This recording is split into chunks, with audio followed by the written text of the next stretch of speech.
Comment ça va YouTube? J'ai plusieurs médecins dans ma famille, donc je vais commencer cette vidéo en vous donnant un conseil basé sur mon vécu. Ne regardez jamais Dr House avec un médecin. Parce que pendant tout l'épisode, il va essayer de deviner la maladie du patient avant Dr House, pour se prouver qu'il est meilleur que lui. Là, je te dis, tu vois, syndrome classique d'Eisenhower. Je te parie tout ce que tu veux que c'est ça. Sauf que l'auteur, il est pas con, il a prévu tout ça. Donc il choisit toujours un scénar ultra tiré par les cheveux, impossible à deviner. Mais oui, mais bien sûr. Et puis quoi encore? Et moi, je suis infirmier, tiens. Blague de médecin. Sauf que si jamais, et c'est déjà arrivé, par miracle, il devine la maladie... C'est qui le chef de réa? C'est qui le chef de réa? Allez, range ta canne, tocard! Comme le médecin soigne des maladies, il a tendance à penser que lui ne tombera jamais malade. C'est complètement con, hein, c'est pas parce que t'es dentiste que tu pues pas de la gueule. Pourquoi tu crois qu'il porte un masque à ton avis? Pour être crédible, son discours doit être cohérent avec son image. Alors pour votre acné, je vous conseille ce flacon, hein, pour l'avoir testé personnellement. Ça marche, croyez-moi.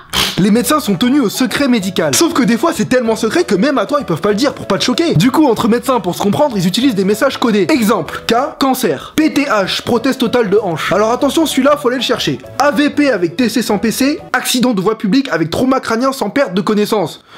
Déjà qu'ils savent pas écrire mais si en plus ils inventent un code à la con, moi je pense qu'il y en a qui devraient bien ASFE. Allez se faire... Même les termes médicaux sont compliqués. Moi je me dis sur un malentendu tu peux vraiment tout comprendre de traviole. Bon monsieur, il va falloir arrêter la danse hein. Quoi? Mais j'ai juste un peu mal à la côte, docteur. Ah non, hein, j'ai vu l'échographie, c'est hépatique. Il va falloir changer votre foie.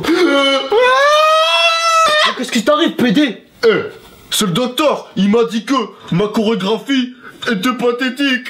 Mais je m'en bats les couilles, je garde la foi. Jean-Jacques B-Boy 62 mourut 3 jours plus tard en tentant un freeze. Puis t'as les spécialistes. Ah les spécialistes. 3 semaines pour un rendez-vous, 2 heures en salle d'attente, la consultation 1 minute. Toi t'es un patient, lui il est impatient d'acheter sa nouvelle Jaguar. Mais contrairement au généraliste qui connaît beaucoup de choses sur tout mais qui finalement n'est expert de rien, le spécialiste lui il fait tout le temps la même chose. Le gastro-entérologue par exemple, il fait des TR à longueur de journée. TR. Toucher rectal, bah maintenant que tu connais le code, faut suivre. Je me dis, si c'est pour tâter des fions toute sa vie, il aurait quand même pu sortir les doigts du cul le jour du concours. Ah bah il a manqué la gynécologie à 2 doigts. Alors, dans la catégorie question du peuple, hein, qu'on s'est tous déjà posé, le gynécologue, quand il rentre chez lui le soir, est-ce qu'il touche encore à sa femme? Non, parce que le fantasme de tous les hommes d'avoir une femme chaude, pour lui ça doit être un cauchemar. Coucou chérie. Ah, je demande le divorce. Faut être un pervers pour choisir ça, c'est quoi les motivations? Mais bah au départ c'était vraiment par curiosité, hein. Je voulais savoir à quoi ça ressemblait un vagin. Et puis bon, après de question en question, bah c'est parti en couille, hein. Est-ce que les blondes sont-elles vraiment blondes? Est-ce que les rousses puent de la chat? Faut pas avoir peur de côtoyer des MST tous les jours. C'est là que tu vois que la médecine a quand même grave progressé. Aujourd'hui t'as un doute, tu fais une prise de sang. T'es blessé, radio, IRM, boum. Avant ça existait pas, hein. Pour savoir si t'avais le diabète, le médecin goûtait ta pisse. Et si c'est sucré, t'es dans la merde. Pour peu qu'il ait bouffé un paquet de schtroumpfs à midi, ça fausse les résultats. Moi, je suis sûr qu'il y avait des grosses scatophiles à l'époque qui devenaient médecins juste pour ça. On l'a fait passer là, apportez-moi le plat de résistance, plus de preuves s'il vous plaît. Ah voilà.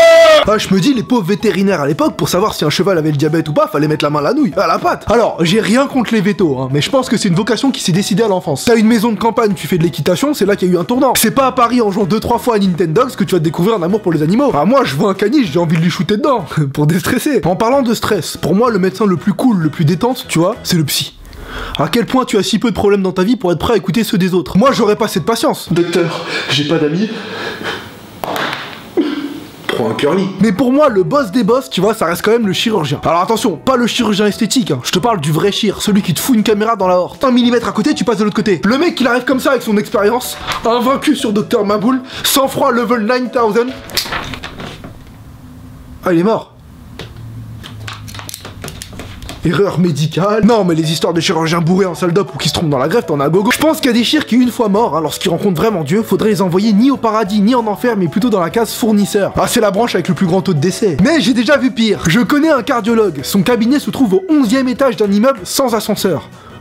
Tous ces patients sont morts en arrivant au 8e. Bref, pour finir cette vidéo, je vais vous parler de la médecine totale. Je ne pouvais pas faire une vidéo sur le médecin sans vous parler de ça. Alors, la médecine totale, pour ceux qui connaissent pas, hein, c'est une théorie. Bon, moi je pense que c'est de la merde, hein, comme quoi toutes les maladies au monde seraient en réalité des conséquences de troubles psychologiques liés à l'enfance. Par exemple, t'as la chasse. Hein, tu crois que c'est parce que t'as bouffé un truc pas frais? Et non. En fait, c'est parce qu'on t'a volé ton Kinder une fois à la récré quand t'étais au CP. Quelque part, ça t'aurait laissé des séquelles irréparables, et c'est seulement 10 ans après que ton côlon s'exprime. Et donc, t'as des vrais médecins qui se revendiquent experts en médecine totale. Bon, je dis que c'est des médecins, mais en vrai, c'est des arnaqueurs. Hein, ils ont soigné autant de personnes dans leur vie que Dr Dre. Ils racontent n'importe quoi, c'est du chinois, même moi je comprends pas. Donc j'ai vu un reportage sur ça. Une journaliste arrive en caméra cachée en tant que patiente chez un de ses médecins. Elle s'invente donc une histoire et raconte qu'elle a toujours eu des problèmes avec son père, etc. Le médecin lui demande comment s'appelle votre père. Elle lui répond Bernard. Et là, je te jure, Il l'a regardé droit dans les yeux et il lui a dit: Ah, les Bernard, c'est toujours un problème, les Bernard. Hein. Bernard Tapie, Bernard-Henri Lévy, tous des menteurs, hein, Bernard.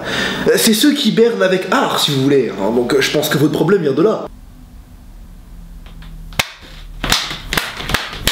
Ah non, là, respect. Une leçon de jeu, je sais pas comment elle a fait pour pas rigoler. Un chef-d'œuvre théâtral. D'un côté, le malade imaginaire, de l'autre, le médecin malgré lui. Molière lui-même n'avait plus qu'à ASFE.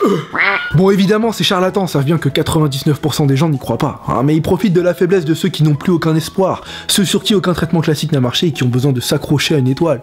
Mais malheureusement, des fois, à force de chercher cette étoile, ils tombent sur un trou noir. La santé, c'est ce qu'on a de plus précieux au monde. Profitez de vos proches, et s'ils sont malades, prenez soin d'eux. Et moi, j'essaierai de tous vous faire rire avec mes vidéos. Peace.